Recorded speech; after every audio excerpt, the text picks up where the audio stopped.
Should Steve Kerr be fired from Team USA? Yes, there are people out there actually taking that extreme of a measure regarding that 1-point miracle they squeezed out against South Sudan. I've got Casey Stern of Unfiltered, formerly of Inside the NBA on TNT, and yours truly. We're going to break it all down. I got the wrong overlay, Casey. You got to call me out on that. It's not that one. No, it's there it is. One. There it is. That's the right one. And now let's play the right open. Here we go. This is NBA Coast to Coast.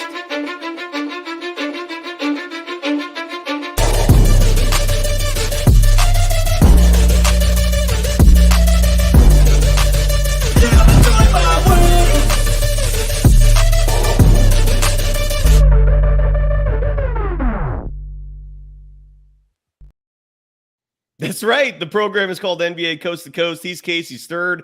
You can follow him on Twitter at Casey Stern. Super easy. You can follow me, Cyrus Saatsaz, on Threads and Instagram at Dog Wild. I am also on Elon's platform at Surf Journalist.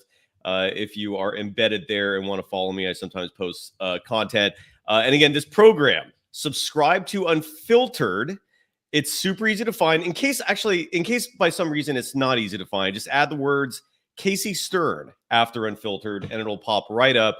Make sure you hit the subscribe button for Casey's program. He goes beyond just the Warriors, just the NBA. So if you're like most people out there who are not narrowly focused on your interest to just the Golden State Warriors, subscribe to Casey. He's got every other base covered for you, no pun intended. And meanwhile, if you love the Warriors and the NBA, follow the Golden Days and follow me. Jaleel Lindsay says, what is up? And don't forget, Casey. Casey, how you doing, brother? Before we get into Good. I was just saying, Jaleel gets a hello before me. It's coast to coast with Jaleel. No, I know. Right? I did. Jaleel, recognize. Yeah, no, I'm doing good, man. I'm doing good. Yeah, obviously for people who want to get on board, whether you're a baseball fan, UFC, football, basketball, I do all the different sports. You can get me at Unfiltered with Casey Stern on Instagram and go to the YouTube channel. Over 300 episodes of Unfiltered. Wow. Coaches, players, managers, former players, former co-hosts of mine, all across my broadcasting career over the last 20 plus years.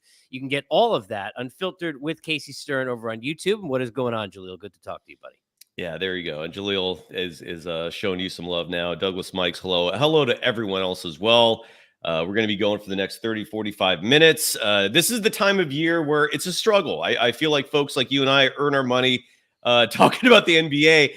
Imagine what it would be like if Olympic basketball was not around the corner. Casey, like before we get into Team USA, what would be the topic of discussion right now if the Olympics weren't about to start? What would be on the docket, do you think? Well, having hosted on NBA TV 5 nights a week during 4 off seasons, I could tell you that if you are there right now, and God bless the beautiful people over there, you are talking about the offseason, assessing damages, doing team-by-team breakdowns, talking about scheduling next year, and also, who's gone where. You're getting into fantasy. You're getting into all sorts of different things. You're doing basically anything you can to keep yourself busy. And that's the way that all of these seasons are in the off seasons. And, it is even worse for the NBA and the NHL because unlike in baseball, which is more of a drawn out, slower process to free agency, that hot stove that's more of like a lukewarm stove. In the NBA and the NHL, it's 48 hours and you're done. So once you get through those 48 hours of free agency where everything is hot to trot, it's a dead zone for everybody for months. You'll see NHL writers literally take off for the entire summer. So yeah, there's not much to do, not much to talk about. So thank God for the Olympics. Team USA is going to be fun to watch. There's certainly a lot of players to discuss, and it gives us something to talk about for sure. Absolutely. And it's kind of interesting. You talk about the fact that NBA free agency, came and went super fast. It depends on who you ask, and it depends on the team you're looking at. Like the Philadelphia 76ers, for example, are a case study of a very fascinating offseason in the sense that they have I think they have like 6, 7 roster spots open. If what I have in front of me is correct, the only players under contract for the Philadelphia 76ers right now are Caleb Martin, Joel Embiid, and we're going to talk about him in terms of Olympic play, Paul George, who they signed as their blockbuster free agent. Andre Drummond is back with the Sixers, or maybe he's never been there before. I don't know. And then 2 players, KJ Martin I've heard of. I've never heard of Adam Bona, though. But the point is, Daryl Morey is nowhere near finalizing that Sixers roster, and we're almost in August, Casey. Like, is that weird to you, or is that a sign that maybe maybe free agency, maybe the offseason is not so settled, is not so come and go? I mean, the Warriors are still waiting on Lauri Markkanen. What are your thoughts of the Sixers, though, man? That is weird that they only have 6 players under contract right now. Well, I think the Paul George thing was obviously their big move, and that was, setting and solidifying their big 3 with Maxey and Embiid, and they're probably going to get some also rans and mid-level exemptions and guys up the street, and find he used to be like Jeff Green every year, find the guy who's got to go join a different team and make the minimum and jump on board the squad, but they are going to obviously live and die with those 3 players. Regardless of what Philly does to fill out the rest of the roster, depth may be in question, but how good they are in the Eastern Conference on paper is not going to be. They're clearly going to be a favorite in the East to be right there behind Boston. They and the Knicks probably 2 and 3 in some order in the East. I can't hear you. I don't know if you're muted. I don't know if I am muted, and I didn't do that myself. Every once in a while, right. For some reason, the system has done that before. Sorry about that. Yeah, so the Sixers don't have a backup point guard. Like, they don't have a power forward. It's just interesting. Like, it's like, okay, great. You're going to fill out your roster. What are you waiting for? And maybe more importantly, who's left? I mean, like the big transaction news today was Spencer Dinwiddie signs a 1-year deal with the Dallas Mavericks. Like, oh boy, breaking news. It's like, I don't know who's Philly going to go after. And part of me wonders, I see a team like Philly, and I'm still of the fervent conviction that the Golden State Warriors are going to add Lauri Markkanen, Casey. It's not Lauri Markkanen. It's like Mike Lowry from the Bad Boys movies. It's Lauri Markkanen. And I still am of the utmost belief that that's going to happen. I don't know if the August 6th date has something to do with this. That's when Lowry can sign a contract extension. Maybe it's going to be a massive sign and trade where he gets the extension as part of the trade. Maybe the Sixers are going to be in on this, and there's some moving pieces that are going to go to them as well. I mean, they're in a win now mode. So if, let's say, a player like Andrew Wiggins costs you a first-round pick in 2030, maybe a team like Philly is down to do something like that, right?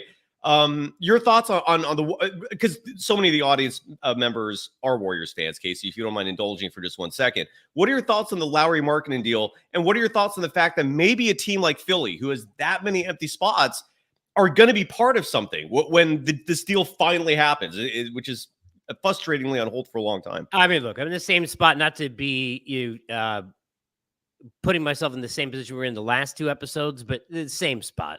Yeah. I think he's a helpful player. I think he'll be really good. I still don't think they're good enough. I think we're sitting there in a leverage position between Utah right now and Golden State, where neither one wants to budge. Golden State doesn't want to give younger players, and Utah is going to try and ask for the moon. But right now, if there were other people that were hot to trot, Markkanen would have already left and gone elsewhere. He'll probably end up a Warrior. It may take a little bit longer time, may have something to do with getting him extended. But as far as Philadelphia is concerned, and look, I like Dinwiddie, and that kind of move, your Dallas is going to be those are the kind of moves that nobody pays attention to, that when you're a team that is looking to fill out a roster trying to win a championship, 17 minutes from a Dinwiddie could be a difference maker because those guys are automatic offense off the bench. He's a good player.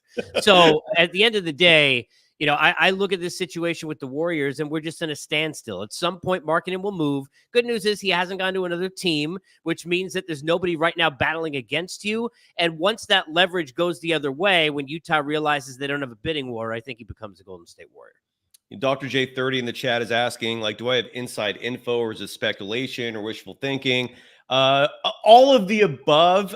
What my inside sources have told me is that, and there's nothing new. I reported this like a month ago, is that Kuminga is someone the Warriors are willing to move. I heard his name early on in all this back and forth. Beyond that, part of it is just logic. I don't see how the Warriors go into the season with the roster the way it is. It's a colossal disservice to Steph. It makes no damn sense to have a team with like 9 guards on it, and that's what the Warriors have right now. But anyway, so How are you? Anything with the Knicks or anything else in the Eastern Conference that you want to discuss before we talk about Team USA? Not really. I mean, it's Team USA right now. I mean, that is the NBA. I mean, as far no offense to Warrior fans or anybody else. I mean, How dare if you? if you're a basketball fan, that's what you're watching and that's what you're getting into because it's giving you, high profile star talent and either a complete disaster that everybody can go ahead and talk about being, the catastrophic of all catastrophes, or it's going to be, watching them go ahead and waltz, or whether they just win the gold overall, but doing it with a set of players that we've never get to see play together, and that's fun to watch. And in an area where you might see that in an all-star game, but nobody plays any defense or tries, and I promise you, they will be doing that with their, a lot of pressure, obviously, all on them, all eyes on them, coming up here in Paris in just a few days. Yeah, and let's get into two. And just to finish up real fast, going back to the Warriors thing.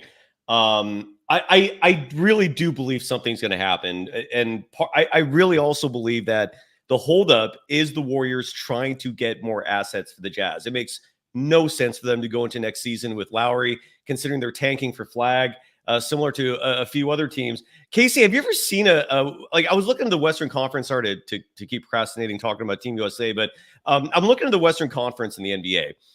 13 of the 15 teams could be playoff contenders next year. Like the only teams that I think you could safely say are not contenders is the Utah Jazz, and especially if they get rid of Lowry, like that's a blatant tanking team. And the Portland Trailblazers, who they still don't know what they have with Scoot yet. They still have this weird logjam of three centers. I don't know what's going to be the resolution there, but everyone else in the West you could literally write down as being a playoff contender, unless you start including the Warriors and the Clippers among teams that are already lottery bound. But I don't know if we're there yet. Casey, what your thoughts on the fact that the West has never been this deep? And then the East, I don't think is in a similar position, but your thoughts, man. I think the West is deep with contenders to make the playoffs. I don't think it's deep with contenders to make the finals. No. So I think, end of the day, I think, the log jam at the bottom will be a fun race, but it'll be a race to get in.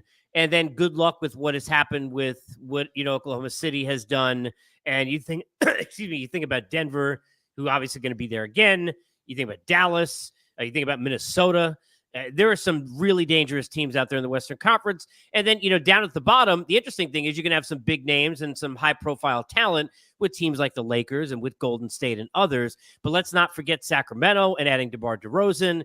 There's a lot of depth in the West, but I still contend that the teams that are riding with a lot of youth, and you think about, obviously, Anthony Edwards, who we'll talk about with Team USA, you think about Doncic, and you think about what they got going on with Shea and company and adding Hartenstein and some size there, and I think kind of filling out a roster that already had the best record, as we pointed out last week, in the Western Conference last year. You're looking at, I think, teams that are young and on the rise, so it's going to be very difficult for these aging teams that are led by veterans to battle with that youth as a long NBA season goes on, no matter how much you're resting players, and that's going to be a problem. Who in the East can you safely say is a lottery team? Like Charlotte, I would guess would be one. Yeah, the Nets. Who else? The Nets, Brooklyn. That's an obvious. That's it. Yeah. So those two are the obvious ones. Yeah. Is there anyone else, or is it the Wizards? Right? Could be. Yep.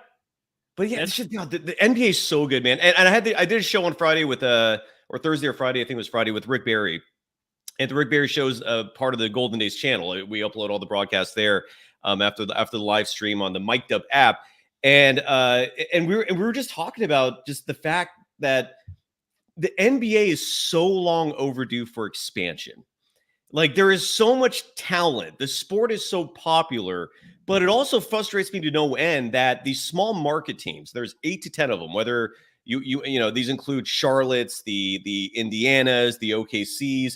You have these small market teams that hold the rest of the game hostage because while most of the sport is enjoying prosperity, while most of the big market teams are raking in cash, whether it's with ticket sales, with regional sports networks actually doing okay, the small market teams are not doing that great. They're doing well in the sense that they get a chunk of the overall revenue pie from these bigger squads that are successful. And part of my ire comes from the fact that I've been clamoring for years for teams to be rewarded if they draft well, that if they actually organically develop their team successfully. But these small market teams would never go for that because they're getting so much of that money from the luxury tax penalties that these big market teams are paying that they'll never be okay with that because that means less money for them. And my point is these small market teams, there's 8 to 10 of them. They're holding the NBA hostage because they're the ones that are not, relishing from all the success. And so we are not going to see 4 to 6 teams expanding in the NBA like I think we should. We're going to see 2 at some point. It's ridiculous it's been this long and we still have no news on it. Seattle and Vegas are probably going to get those teams. But Casey, does it bug you the way it bugs me that these small market teams are preventing what should be astounding growth in the NBA that includes 4 to 6 expansion teams? Look, I think the NBA does pretty well. So Yeah. I'm not as angry as you are because I think, the sport does pretty well. And, these teams are making tons of money. And a lot of times the small market teams don't want to do anything in terms of extra expenditure because if they spend hand over fist, then they can't make all their money back. They're not looking to win championships. They're looking to get playoff tickets. They just want to get in. And all you got to do there is be on the fringe. Look, I think it has an impact. I do. But at the end of the day, look, when I think about expansion, I'll go right to of all the things you just mentioned, basketball needs to be in Seattle. That's what stands out to me. So I'm in a little bit of a different spot. Doesn't really bother me that much, to be honest with you. Not right now, because we've got so much young talent. The NBA has never been in a better place, in my opinion, to be honest. So, with it thriving the way it is, it's hard to find any angst. But I think for me, basketball always has needed to be and should have stayed in Seattle and needs to get back in Seattle. And that should be the number one spot. If you're looking at the NBA, it is a hoop haven there for people who do not understand that, don't know that. You think about the amount of players who come from that area, think about players who have played in that area. There should be basketball in Seattle. Yeah, also, but I just think there should be basketball in other cities. I mean, why not? And part of the thought process for this is I don't like good players being squeezed out. There's a lot of players who do not play in today's NBA. And one example of that is when I was looking at the South Sudan roster, the team that pushed Team USA, they were leading by 14 at the half. They barely lost by 1 point thanks to LeBron James just putting his head down and driving his shoulder and body into a lot of other individuals that have no chance in hell of stopping that. It's an old tried and true formula that has worked for LeBron for 20 years, still works. But without that move, without the bucket going in, the Team USA loses to a South Sudan squad that does have, Winnie Gabriel, for example, is on South Sudan. And when I saw him, I was like, oh, yeah, that guy. He was on the Lakers just 2 years ago. He was a solid player, still probably could be a solid player in the NBA. But the NBA is so deep, you don't see guys like him. He's out. He's at this point, he's probably playing in Thailand. I don't know where the hell he's playing. But the point is, I don't like seeing progress impeded because of a few bad apples out there who for whether it's greed, whether it's just selfishness, whether it's just a narrow-minded philosophy of thinking, that they're impeding it. They're getting in the way of this sport growing even more. And I would like to see a team besides Vegas and Seattle. I'd like to see a team in Pittsburgh. I'd like to see Vancouver, Canada, maybe get a team back or explore Montreal or St. Louis. Or there's so many markets out there that could have hoops. And I don't know. It just bothers me that these small market teams just hold the whole thing hostage. And from a Warriors fan's perspective, Casey, and I don't know if you agree with this or not. I had a fun debate with this last year with I can't remember his name now, from Bleach Report, Eric Pincus, the cap expert, about how NBA teams should not be penalized for drafting successfully. Like you saw the Warriors spending hundreds of millions of dollars in tax penalties despite for their own players that they drafted. And no, they're never going to change that rule. Again, because if you, let's say a Stephen Curry, if you count his contract for 75% of the cap, because he was a drafted player, that 25% that you're saving the Warriors is money not going to these small market teams that would otherwise benefit from it. And that's why you're never going to see that rule change. And it just annoys the shit out of me, Casey. I'll move on now, but I have to get that point out there. And I don't know if you feel the same way or feel completely differently, but yeah, that's where I'm at. Yeah, no worries. Yeah, not really, to be honest. No, but I think, look, that's just how sports are, and all sports are that way. And whether you have no cap like a Major League Baseball or you do in the NBA, small market teams are not trying to win championships. They're just trying to make money, and it's always going to be that way. So there's always going to be rule. And at the end of the day, if you're an NBA fan, you should be happy there's a cap, because if there wasn't, then you wouldn't have as much competition as you have right now. You wouldn't have the depth in the Western Conference that you have right now, because if it was, you could spend whatever you want to spend, it would be the Knicks, the Lakers, and about 3 other teams, and those are the only teams that would have a chance every year because of the amount of money that those organizations are worth and that those owners have. So because it's not that way, NBA's in a great spot. It's the best it's ever been. It's got the most young talent it's ever had. And we're in a position right now where we're a few days away from seeing some of the best players in the world go at it, and it's a fun time. It is a fun time, man. Let's hear from so Team USA barely beat South Sudan, a country that came into existence 11 years ago. A lot of African countries are rife with civil wars and calamities, and so you see these borders changing quite a bit on that continent, and it's unfortunate, man. My entire philosophy in terms of governance in this world is I just believe in policies that make the most people happy, and civil wars don't make people happy, obviously. So South Sudan is a relatively new nation in that regard. And they were underdogs by, I believe, 43 points. 43. Okay, that's a massive spread for any sport. And yet, Team USA trailed by 14 at the half. They barely won this game by 1. First of all, here's Steve Kerr. Let's hear from him real fast. He took the blame for this, and I think a lack of focus would be the easy scapegoat in terms of the reason why Team USA struggled the way they did. And here is the coach of Team USA, the embattled coach, Steve Kerr. Let's hear quickly what he had to say following this game.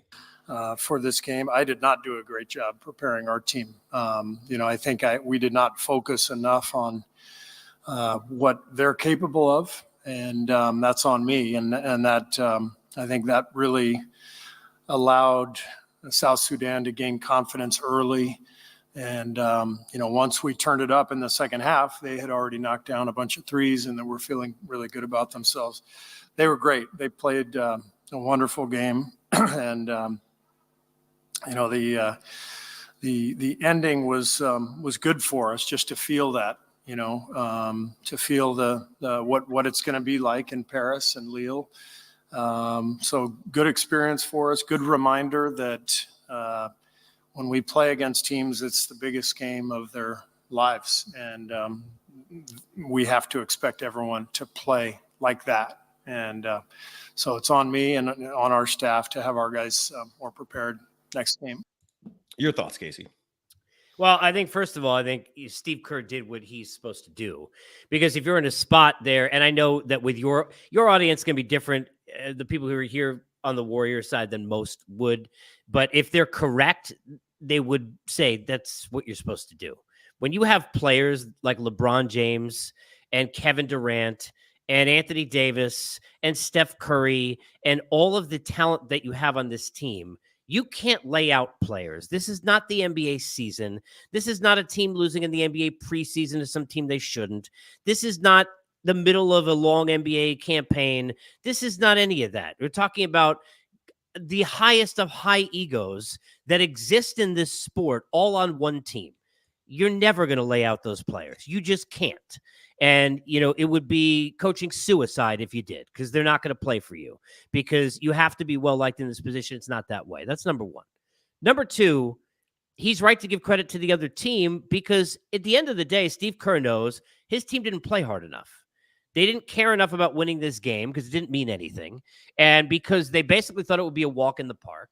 Because right now, the big issue that this team is having, that all all-star teams of any ilk have, is they don't know how to step back from what they usually do in their roles on other teams and to step into a role on a new team. Now, very famously, you go back to with the situation with the college kids who, basically, beat up on Team USA, and Chuck Daly throws a fit, and all of a sudden, this team, in a second, I got to plug in my PC before the battery dies. And yeah, do that. Chuck Daly goes crazy, and the team goes out and goes on that run that they went on. Maybe that's kind of a thing, but the team didn't focus. The team doesn't need Steve Kerr. This is not the Warriors. This is not an NBA team. You don't need to do anything with the talent that's on this team except have them accept what their roles are and to set up what their roles are going to be. When Anthony Edwards stepped out, what we should be talking about is, you talk about you want to know issues behind this team. Go back to the comments he made 2 weeks ago when he said, I'm the number one option on this team. That's a problem. Now, I happen to love him as a player, right? And I love that confidence. That's what helped almost single-handedly carry that franchise to a championship this year, right? So I give him all the love. And he was amazing in the playoffs and then clearly was wiped out tired, right? But that can't be the attitude of him when you look and you see Kevin Durant and LeBron James and Steph Curry and the players that are on this team. You have to then be in the same attitude Derek White has, who played 11 minutes. Because compared to those players in this format, that's who you are. You're not the most popular guy here, and you're not the guy with the credentials, and you're not the leader of the team. But that is what the issue is right now, is I think they're having a hard time functioning because everybody wants to give the ball to somebody else or have their one-on-one moments. And right now there's no clear leadership on the floor. And it's a hard spot for any coach, including Steve Kerr, because these are not guys, quote, you tell what to do. They know more about basketball than any of us would ever know when you talk about the players who are on this basketball team. But that's the issue. And that's what the interesting conversation is how do you get them there to the point where they're going to say, okay, well, you know what? Kevin Durant's going to be our number one option, and we're going to go through him all the time. Or here are the plays we're going to run for Steph. Or LeBron's going to have the ball all the time, which he should, and facilitate off of him because that's what he's best at. But they need to figure out what they're going to do. Because, look, you could give the ball to Joel Embiid and Anthony Davis 40 times each and go win this whole thing by 30 points a game. Let's be honest. There's enough where they're going to get one-on-one because of the shooters. They're not going to play that way, and no one's going to do that. But there are a million ways, my point is, for this team with that talent to win this thing easily. But they have to pick one, and that's where Steve Kerr has a job to do, is they have got to figure out what the game plan is, and he's going to somehow have to tell them this is how you're being used. And that's not easy when everybody's the number one option of their own team in the NBA. Not easy. Are you I'm looking at the box score of the USA South Sudan game. And let me plug him in. You talk for once. I'll be back in 3 seconds. Of course. And the box score for this, and Case is going to go make sure that his computer is juiced so we don't lose him in the middle of the show. The box score here, I mean, there's really only two players whose minutes were considerably lower than everyone else's. One was Tyrese Halliburton, who played a total of 7 minutes in this game. In those 7 minutes, he was a minus 12 in terms of net rating.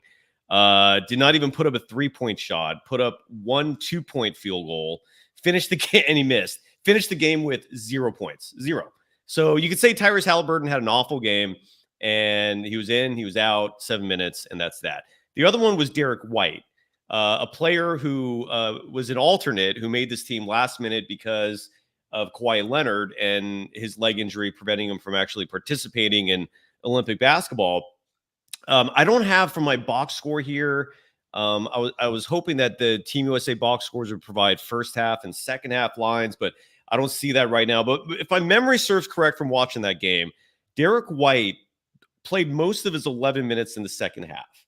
And he was a -1 in terms of plus minus, had no points. He did have 5 assists, so he was playing a facilitator role primarily. If my memory serves correct, his defense was solid, but everyone else is getting a good chunk of minutes, right? Like Drew Holiday, Joel Embiid, they got 18 minutes each. Jason Tatum got 16 minutes each.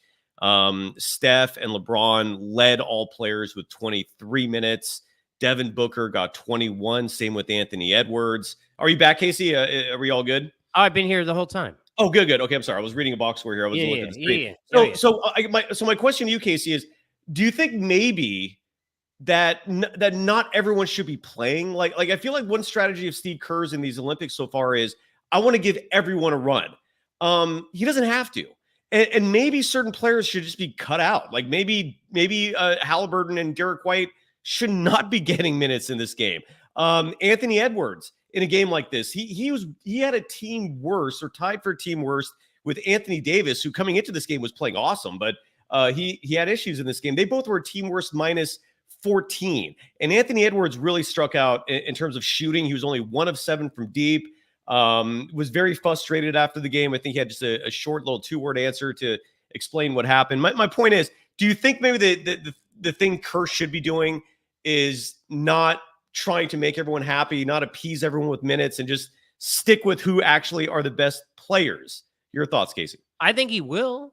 Okay. All right. I mean, in an NBA season, what's the rotation like? In an NBA playoff, what happens to the rotation? This isn't the playoffs. They weren't in the medal round. They're not even at the Olympics. They're playing exhibition. They're not doing anything. So he hadn't done anything wrong. Look, I don't get, I'll be honest. I mean, I sort of get, because I don't want to get into diatribe, but Bruce Bochy, who is the best baseball manager I probably have ever covered, who won multiple World Series with the Giants, 3 of them every other year, was a guy who was basically ran out of town by the same fans who loved him because the bullpen decisions he were making they didn't like, when the same players just all of a sudden sucked. So real quick, Casey, I don't follow baseball nearly as much as you, so I will defer to you in anything related to Major League Baseball. But now, with that said, I just want to confirm, do you really feel like Bochy was run out of town by the fans, or do you think it was more the front office making a stupid decision in that regard? I'm just saying, I was doing a call-in show, doing afternoon drive on MLB Network Radio for 12 years and was there every day, Monday through Friday for those years. And the fans couldn't stand him and thought he made bad decisions. So there may be morons who think that Steve Kerr is a bad coach, but they're morons. Sorry. Well, you want a national perspective? Because at the end of the day, don't apologize. Like we could sit there and we could say like this is like Steve Kerr's fault, or try and find like ways that this is Steve Kerr's problem. In an exhibition where these players just played in a whole entire, effing season, it makes me want to curse. It's so crazy, right? And they're trying to stay in some sort of shape at a time period in a year they don't ever freaking play. Okay? To then get to a Game 7 mentality that they're usually on a golf course for. You have to freaking play them minutes. Morons. Sorry. Like, no offense. Like, yeah. Because, first of all, you already saw Kawhi Leonard, and that's a different situation. But these guys are, because of the fact that, A, they're investments to teams, so if there's even a nick or an injury or anything, they're not going to play. So I got to have other guys ready. You could win the gold medal with Tyrese Halliburton playing 35 minutes. I don't know if people are paying attention, but he's one of the best players in this sport. Did anybody watch him this year? He's also one of the best players with the ball in the sport. Now, when you play 7 minutes, it's a little freaking difficult when your season ended due to injury how many weeks ago, and you just played 7 minutes in a game. I wouldn't think anybody would play well at that time period. But you have to keep these guys ready. So I think the rotation is going to shorten down, and you're going to see guys at the end of the day where Team USA, despite all the talent that it has, can separate itself is going to be defense. And when you're going to sit there and you put out there on the floor some of the guys that they can, and you think about it, and that's where the Drew Holidays are going to get minutes, right? They're going to be able to stymie a lot of teams as long as they bear down. I don't think they're bearing down an exhibition game. They had too many guys on the floor. But the Anthony Edwards point, I think, is a valid one because it goes back to the mentality he has. First of all, how many minutes did he play? Why are you taking 7 threes in that amount of minutes? It's not necessary. How many of them were open?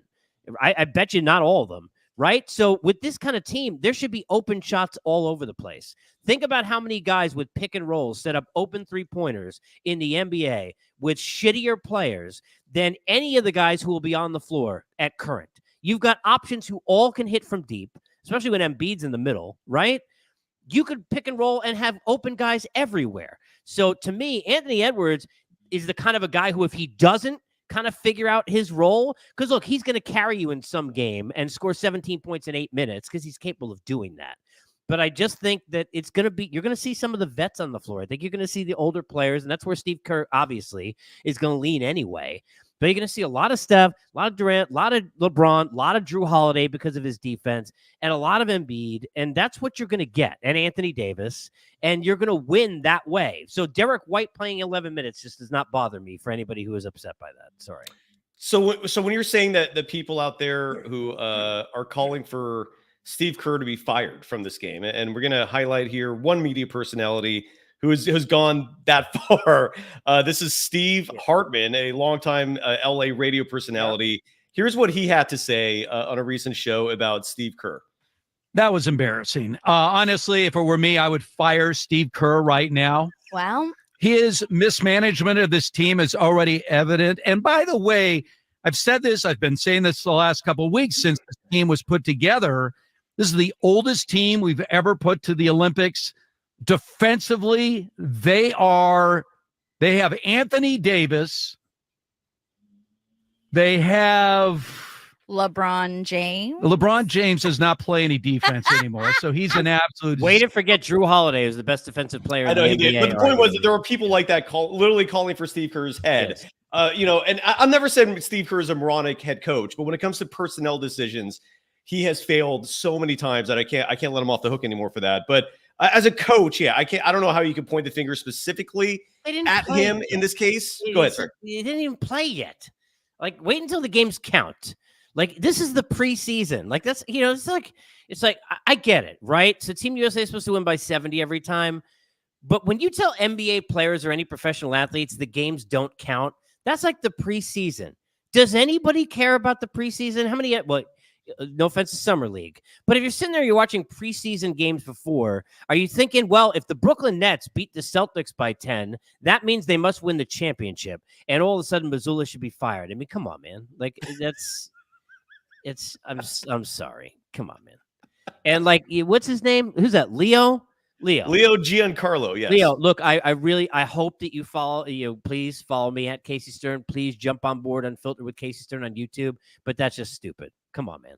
And smart people do stupid things. Specifically, though, He said, seeing how bad of a coach Steve Kerr is, you can't win the championships. Let me tell you something.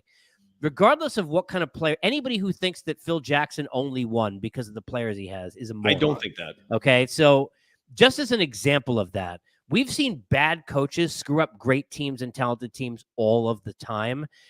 And if the Warriors had only won when Kevin Durant was there, because that might be a year where I could have coached the team. Yeah. Let's be fair. It was 2 years, by the way. Yeah. Yes. But that time period, it's insanity. I mean, honestly, what we were witnessing is insanity. Okay. Outside of that, you can't, if you think that Steve Kerr is a bad coach, now look, does that mean every decision that he's had is right? No. Does that mean that he's coached his best basketball in the last couple of years? No. But has the team been very good? No. Did he have a lot to deal with? Yeah, he's got a lot to deal with. I don't think he's the best coach in the NBA, but if you think he's a bad coach, you're not watching basketball. And I'm sorry. And please still follow me at Unfiltered with Casey. Casey, is this Casey Stern, the former TNT host who was Steve Kerr's partner at TNT talking, or is this? He did not know. He would actually. I got there after he left. Okay. So you never worked with him. No, I never worked with Steve. Casey, here's the thing. I worked with Jason Kidd. I worked with Frank Vogel. I worked with current NBA coaches across the landscape, but not with Steve Kerr. Yeah, because he was fantastic as a broadcaster. I worked with Tibbs for a week. For a whole week. Yeah. Yep. But here's the thing. Here's what sticks out to me when we talk about the coaching debates and arguments and who the all-time greats are and where Steve Kerr ranks as a coach overall. When we go back to history, let's say Phil Jackson, right? Because I had an interesting debate a couple weeks ago with a viewer who was stalking me. I still let him on the show after he stalked me for 3 days, and then it turned into a fiasco. But the point is, he sat there and he was like, well, do you think Greg Popovich is a bad coach? And my response was, I think Popovich is overrated. But where Phil Jackson, where to me the all-time great's Phil Jackson. You don't think Greg Popovich has what level do you put him on as a coach? Not at the Phil Pat Riley level. You don't think he was a good coach? He was a good coach, not a great coach. I think he's an overrated coach. Okay, based on what? Based on 2013 blowing a championship by not having Tim Duncan in there. That was a foolish move. Absolutely foolish. And then mishandling Kawhi Leonard. I mean, you bungle that. So, and the difference to me between Greg Popovich and Steve Kerr, who to me are one level, and then to me, Phil Jackson, Pat Riley, even Chuck Daly are another level. I can't think back, and I've been watching basketball since the 80s. I can't think back, and I don't remember a single moment where I look at those three, and I'm not old enough to remember Red Auerbach, so I can't judge him objectively from a first-person perspective. But I can't think of a single boneheaded move they made. Not one. And part of why I respect Phil so much is because he did it with multiple teams. And it was 3 different iterations. That Bulls dynasty you could say was one, even though it was split up into 2. But those Lakers teams, outside of Kobe, those were 2 very different teams. Those are 2 different eras. He did it 2, maybe 3 different times. And that to me is like, you are the GOAT for that reason, right? And maybe Auerbach is up in the discussion with you. When I look at Pat Riley, and I've been watching him since the mid 80s and maybe early 80s, maybe he made mistakes. I don't know, but I don't remember him ever doing anything that I think back and go, what the hell were you thinking? That was dumb. And also what he did with the Miami Heat was very impressive in my book. Same with Chuck Daly. I think Chuck Daly was one of the greatest coaches ever.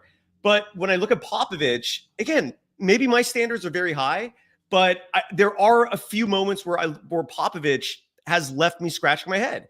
Steve Kerr has left me scratching my head a lot with decisions that make no damn sense. And I don't remember ever having that feeling with Phil, with Riley, with Chuck Daly. So I'm not saying they're bad coaches, but they might be a little overrated. I'm not at a point where I just bow down and whatever they say, I agree with, right? Like, to me, they do things that are questionable, that I think are worthy of critique. And Phil, to me, I don't remember him ever doing one thing that made me go, what the hell are you thinking, man? Like, that was stupid as you know what? So that's where I kind of separate the two. Your thoughts? I think all coaches make stupid decisions because none of them are 100%. It is the players who make those decisions work. A stupid decision could still turn out right, or the right decision could still turn out wrong. You could tap the right guy on the shoulder to come out of the bullpen, and if he throws a fastball down the middle, that doesn't mean you picked the wrong guy. Right. And But Casey, I'm glad you said that, but it's the manager who chooses which pitcher comes out, right? And that to me is where, as a coach, you can make fundamental mistakes, is deciding which players should be playing when. That is the ultimate power you have. And to me, Greg Popovich in 2013, I will never forget him at the end of Game 6, taking Tim Duncan, one of the greatest players ever. I remember it. That was ridiculous. I still think back. Now, look, they came back in 2014, thanks largely to Kawhi Leonard emerging as a player. But that, to me, I remember thinking back to that going, that is Greg Popovich thinking he's smarter than he really is. Because in his mind, he's going, well, Tim Duncan's slow. He might not be as good defensively. No, he also would have rebounded that ball. And Ray Allen and LeBron are not getting second chance shots to push it to a Game 7. So there is a difference. It might be a fine line, but to me, there's a difference, Casey. I don't know what your thoughts are on that. I know you got to go here in just a second, but I don't think anybody could pick 10 coaches in the last 20 years that are better than Greg Popovich. Fair. I couldn't pick 5. That's fair. So if you're in that boat, pretty darn good. How many teams are in the NBA? 30, 32, 30, right? 30, yeah. 30. Should be 34, 36. Okay, yeah, there are 30 teams, right? So there've been a lot of coaches and 20 years. And there've been a lot of damn coaches. Yeah. And if you can't pick 10 guys, and I can't pick 5 who are better than that guy, that's good enough. I mean, does he have to be the best coach that's ever lived? No. Now, how many coaches can you pick? You think there are 10 coaches right now in the NBA in this current landscape that are better than Steve Kerr? I don't. Because I look around this landscape and there just aren't. There's a lot of bad NBA coaches. That's fair. And it's so bad that the Lakers had to go. And I actually think JJ Redick will be good someday. But it's so bad that that's where they had to go. Everybody thought the Knicks were dumb for going back into the well of Tom Thibodeau that everybody should have gave up on long ago. We found out, oh, by the way, he could still coach basketball teams. So he'll run your players to the ground, but he can still coach. and hey. But I follow your gist too, right? Like I could be too harsh on Steve simply because you look at the rest of the landscape. You're right, man. Incompetency at the head coaching level is so ridiculously high. You're right. He's a top 10 coach. I don't doubt that. But it's just, it bothers me when you see individuals making decisions and you're sitting on a couch watching this on your TV going, well, why is it that I could do better than that person? Like, I never once got that feeling with Phil or Pat Riley or Chuck Daly. The fact that I had that moment even once with Greg Popovich is why he got, and again, this is me maybe being super overly critical, but why he's just a notch below those guys. I still have Popovich on the Mount Rushmore, which goes to show how thin NBA coaching is in terms of greatness.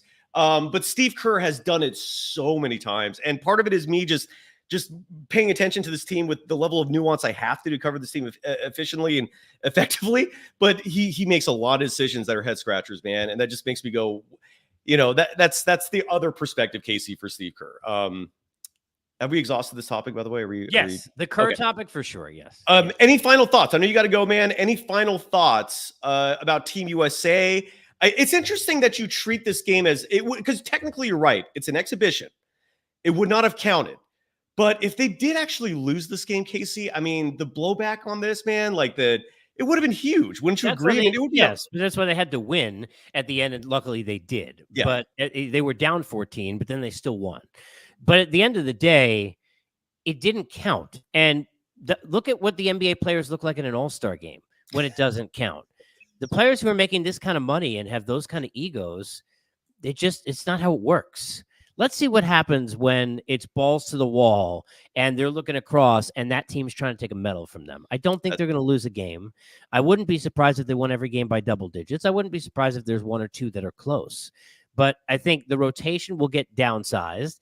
And I think the players that are going to be on there, who are all championship laden several times over, some of them, are going to get into moments. Look, you put Devin Booker and Steph Curry and LeBron and Durant and Anthony Davis or Embiid or Drew Holiday or however the hell you want to do it out there on the floor with the amount of championships of the guys I just mentioned, the amount of finals appearances I just mentioned, and you tell them if they lose, they're out. They're not. I don't think I would be shocked if they lost the game. By the way, is Team USA playing right now? I don't know. I mean, what, another exhibition? No, I mean, to me, the exhibitions don't mean anything. They don't mean anything right now. Yeah. And there's a rive score. I believe you. I don't even pay the exhibitions don't mean anything to me. That's tell me when it counts. Yeah. I feel like they should be doing a better job marketing these games, man. Like we should be knowing when this is happening. Yeah, right now, according to my computer, Team USA is up 77-73 over Germany. And Germany, there you go. God, man. And can someone in the chat confirm, is this really going on? Yes. People in the chat are confirming there's an actual game going on right now. My apologies, man. The fact that I didn't know that, I'm a little embarrassed. So I guess next week, first of all, Casey, it's 77-73 right now. I believe we're in the third quarter. What are your thoughts on the fact that given all the focus following that 1-point win, what are your thoughts on the fact that right now they only lead by 4? I think they still don't know how to play together. But I think that's on the players. I mean, look, we can laugh all we want, but that's breaking down basketball. That's the game that we all love. That's if you don't play as a team, you're not going to win. There have been a million teams. Look how many super teams have failed. How many teams that have had high priced talent come in have not worked in the NBA. Most of them don't work. How many teams has James Harden been on? When you got 5 guys trying to play like James Harden that don't win, that's what happens. Or they're being too unselfish, which often happens, facilitating because they're all friends and they all love each other and respect each other. Somewhere in that's got to go out the window. And to be honest with you, there's more pressure on LeBron than there is Steve Kerr. Because in that room, that's probably the guy who's going to have to get in everyone's face at some point, and no one's going to say a peep if he does, I promise you, because most of those guys respect the hell out of him and his IQ and who he is. But he's going to have to get in that room, and he's going to have to wrangle them together and say, enough of this shit. I'll shoot 4 times a game if that's what it takes for us to win, and just pass the ball and play defense. But we need to figure out how to win. We need to figure out how it's best for us to win, not best for you to shine in your 25 minutes. And Absolutely. Those minutes are going to go way up too, by the way. You're going to see a rotation of 8, not a rotation of 12. I'm looking at the box score right now. And again, this is an exhibition. It's the final exhibition. Olympic play starts on July 28th. Again, when the games count, I will be live for all of those. If Casey's available for any of them, he'll obviously join in as well. I got to really quickly. I know we're only 45 minutes in. BetOnline is your number one source for all of your sports betting needs this season, whether it's baseball, golf, soccer, Olympic basketball, where you could have bet on Team USA favored by 43 points and you would have lost that bet miserably, right? All the way to the top fights in UFC, MMA, and boxing. Every stat, every matchup, live odds, and spreads while the games are being played. You could bet on it while it's happening. Right now, Team USA in Germany, go to BetOnline right now. You could bet on that with just minutes to play. And when the game's over, head on over to the online casino. Get in on a game of blackjack or poker or unwind with one of over 150 slot games. Head to the website today to get in on the action. Use the promo code BELIEVE, that's BLEAV, for your 50% free bet credit on your first deposit up to $250. That means if you put in $250, they're going to put in another $125, and you'll have $375 to play with on BetOnline. So go check it out. BetOnline, the game starts here. Casey, always a pleasure, my man. Love you. And hopefully Team USA. But again, next week so it starts next Sunday. So not this. So yeah, we'll get to preview and get into it because look, we are blessed. Normally basketball would be inept and the depth of zero right now and nothing to talk about. So the fact that we sit there, some of the best players in the world under a lot of pressure, could be fun. Get your popcorn. And by the way, just an update right now, Team USA is losing 82-80 to Germany. And just a quick read of stats. Stephen Curry is 4 of 5. Oh, I'm sorry. Oh, Stephen Curry has a bad shooting night. 1 of 6, I apologize. From deep, he has 13 points. Anthony Edwards right now has 10 points on 4 of 7 shooting. No 3-point attempts. Nothing in the box score that seems to be outside of the norm. But Casey, let's wrap it up with this. If Team USA loses to Germany, are you saying it's not a big deal? It's a big deal. I don't think it means. To be honest, it might be the best thing for them. Ooh. Even after they barely beat South Sudan. Yes, because the only thing that damn matters is winning when it counts. This is how players work. This is how real athletes are. If they don't give a shit and their backs aren't against the wall, it's hard for them to get their backs against the wall. Losing and that embarrassment of that might help if it wasn't enough in the last game. But at the end of the day, I want to see how the fourth quarter and the closing minutes are run. I want to know who's on the floor. I mean, look, if you can't sink your teeth into this kind of basketball when you've got those kind of guys on the floor, sit there and just go to sleep, wake up when the season starts. Because Summer League is horseshit compared to this. Sorry. You seem very confident though that Team USA is going to get gold. Is that fair? I mean, I feel if they play the way they're capable, they should. Yes. You sit there and break down the Steve Hartman with his. First of all, if you've got the best defensive player, probably pound for pound in the league, who's on this team and is going to play tons of minutes down the stretch, and probably was the biggest factor in what the Celtics did this past year, if you want to be fair. And you want to talk about mistakes, how Milwaukee just let that slip when, by the way, he was as big a factor there with Drew Holiday. That was a mistake. He is as valuable as any player in the sport because late in games, his defense is just at a different level. So, and he makes plays because of it, right? So he also can score too. But I think when you look at this team, if they play the way they're capable, the answer is yes. But I got to know who's going to be on the floor, and I want to know who's going to be the number one option when it comes down to it. And that's that. Steph Curry is used to everything revolving around him. Anthony Edwards, everything revolves around me. Kevin Durant, Devin Booker, Joel Embiid, players who are on the bench who aren't even going to play on this team. Tyrese Halliburton is used to a team that revolves around him. How is this team going to revolve around each other? If Steve Kerr, and I really do believe LeBron, is probably more pressure on this than anybody because this is a peer-to-peer thing when you're dealing with egos of this size, I think if they can do that, they'll win. I'm not saying it's going to be easy. Some of these teams have real good players, in case anyone has noticed, right? Like Germany's got dudes on that team. The Sudan's another thing. I get it. But I think when you sit there and you look at France and some of these other teams that could really play, they're going to have NBA players. And by the way, guys who know how to play international basketball better than NBA players do, because that is a whole different thing. So there's a lot at play here. But yeah, if they lose, it's a big deal. But it may be the kick in the face that they need. Might be. Yeah, it sucks that they might need that kick in the face and kick in the ass. And there's zillionaires who are in an off season. Yeah. Playing games that don't count. You would think like the national pride, the Olympics itself. That it will on the 28th. Yeah, so it will when they go to the opening ceremonies and they're there with their flag. Well, and as we've seen so far with Team USA's play, they definitely wake up in the fourth quarter. They now lead 87-82. So it looks like they're going to pull this off. Anyways, so you're right. Next week, when we are back, Olympics are going to start, man. So these games will count. I'm super excited to talk to you about actual games that will reflect reality as opposed to exhibition games. Casey, let everyone know how they can follow you. Obviously, subscribe to Unfiltered.